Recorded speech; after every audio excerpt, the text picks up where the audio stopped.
This is here the all-new BMW M5 Touring. It's not the very first M5 Touring, but it has been gone for years, and with this new generation, it is back. Recently shown you the M5 sedan.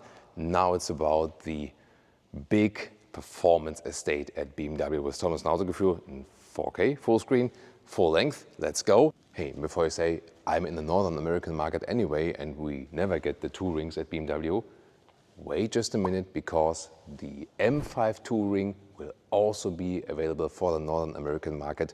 That's a kind of like a very special thing, that by this you can also get the Touring. So if you argue at home, like, which version do we get? Yeah, we have to get the M5 because that's also available as Touring. Starting with the front, illuminated double kidney right here. It's pretty cool. It's also on while driving, and then here really large holes opening, the cooling opening. They are not adaptive because this engine here needs actually more cooling than the standard versions.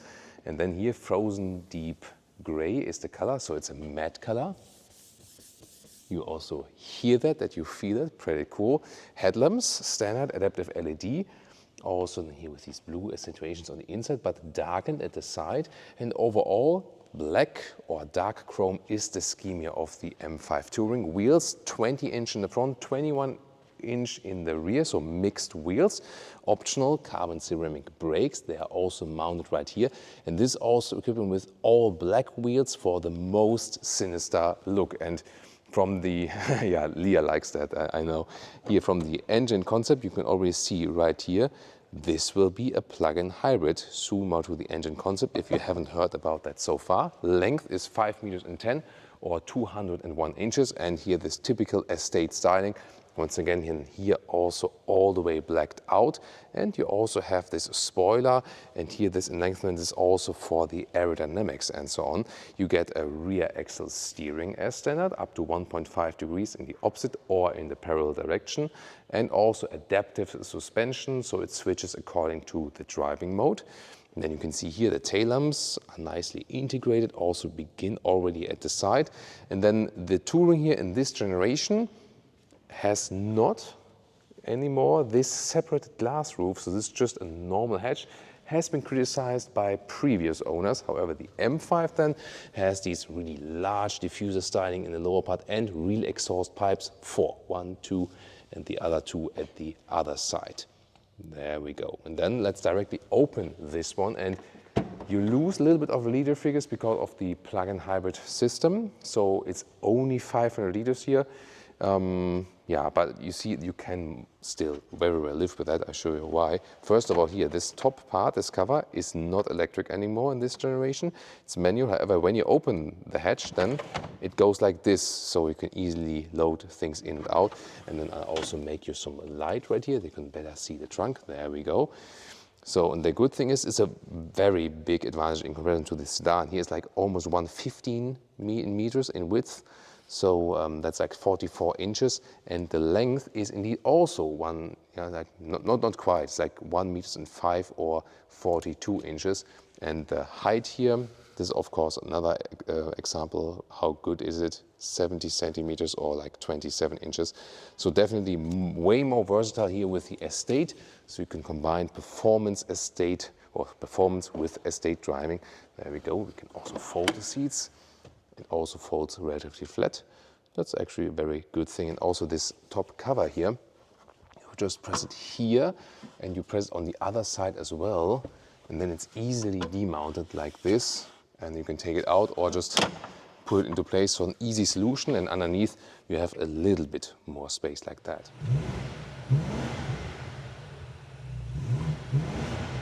The hood, you just pull it twice like that, and it's very interesting now because under the hood we have a 4.4 liter V8 twin turbo, 1 and 2. The system output is 727 horsepower just from the ICE. The combustion engine is 585 horsepower. The acceleration figure here is 3.6 seconds to 1 kilometers an hour or 62 miles an hour. 3.5 it would be with the sedan, so this is a little bit slower because overall there's another like 40 kilograms extra in weight because of the Touring styling. Yeah, but I think it won't make the biggest difference then. The hybrid drive system is also a little bit slower than if you would not have the hybrid from standstill. However, then on the higher speed levels, it can give you an extra boost. Of course, the weight goes up overall with the battery to around 2.5 tons. The battery size is 19 kilowatt hours net. That means the pure electric driving can end up like 60 kilometers or 30 miles, something like that. So you can also use it pure electric, maybe in the neighborhood and so on, and then floor it out, for example, on the German Autobahn. Yeah, tell me what you think about this approach right here, 11 kilowatt charging. So it is a well-usable plug-in hybrid, same battery size than with the non-M model, but of course in here it has great performance.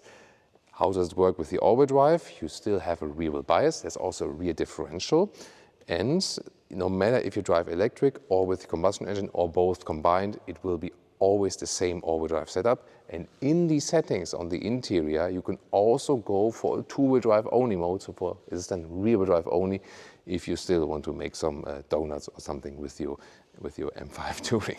Car key like this, high gloss black, M colors, also flush door handles and door closing sound. Really nice. However, it's a little bit high pitch, I would say, but in a retro style. And the rear sounds actually more low pitch. That's very interesting, isn't it? Then inside of the doors, ambient lighting integration. That's cool. Oh yeah, and then you have a unique color for the interior with the red here. Soft touch on the top part. Just no felt covering on the inside of the door pockets. Exclusive, however, entry badges. The normal 5 Series does not have that. The M version does get it. Also receives the new M steering wheel with a flat bottom, and special that you have these M1 and M2 buttons where you can individualize your M driving settings for that one. Yeah, the red color for the animal skin seats here is something special. You have to like that, I have to say. These sport seats have more shoulder accentuation, and although they have great alternative materials at BMW, the best out there on the market, so animal-free, more sustainable, and also actually better. They stay cooler and are also softer and more comfortable. For the M models, so far they use animal skin only. They will change it at some point, but not yet. They are late to the game at the M department there. Overall, the thing is that on the top part you have like a lot of support, and it is a seat that feels like you have a lumbar support already when the lumbar support is not set in.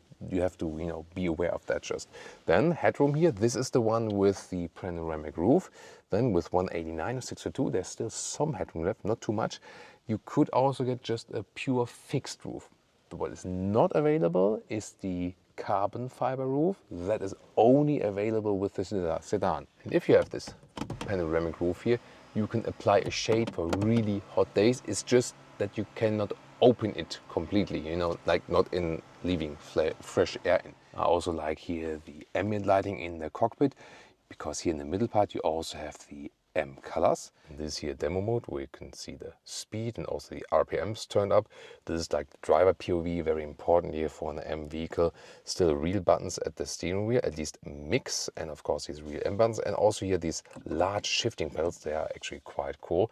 And this here, this dual screen, like one screen there, another one there, and there's this curved frame around. And this is here the special M setup where you can individualize your settings and then save it also, for example, to the M1 or to the M2 button. That's actually quite cool. And then here the climate unit is in the infotainment, like here seat cooling, seat heating and so on. I do prefer physical buttons. Yeah, that's the way it is. It's like in this generation. And then here, this is how you got to the setup. This would be DSC settings. This is here hybrid settings. So for example, there you can go for EV driving only, or hybrid, or dynamic plus if you want to get most out of this system. And then you also have some recuperation, of course, still even when the battery is depleted. And then M mode, this is then here for the settings of the assistance systems that you can also almost completely turn them off. Then here in the front you have inductive charging pad only on the left side, and it's also cooled, and the cup holders are also illuminated and adaptive. Yeah, and I really like that you can also still control it here. Nice click turning sound also when you click it. So this is possible, and also here a physical interface for the volume right there. The side here towards Leah's side Hello. What about the glove box? Maybe you can show. Is it Here maybe. there? There it is. Also dampened, I think. Yeah, as it's supposed to be with the BMW. Nice closing sound. And here the middle console, split opening, more space underneath. There we go, 12-volt power supply. So would you take the Touring or sedan? The Touring. Touring? Yeah. So she's a Touring girl. And you also get this head-up display, also in a special M design. Rear doors. Top part is soft touch, and also here standard Bowers & Wilkins system for the M5. Also nice illumination at the inside of the doors. This is just hard pick once again. And then legroom wise, there's not so much legroom left, although it's a very long car when you're my size and you're also driving like this. The back part of the seat here, by the way, is also pretty hard overall.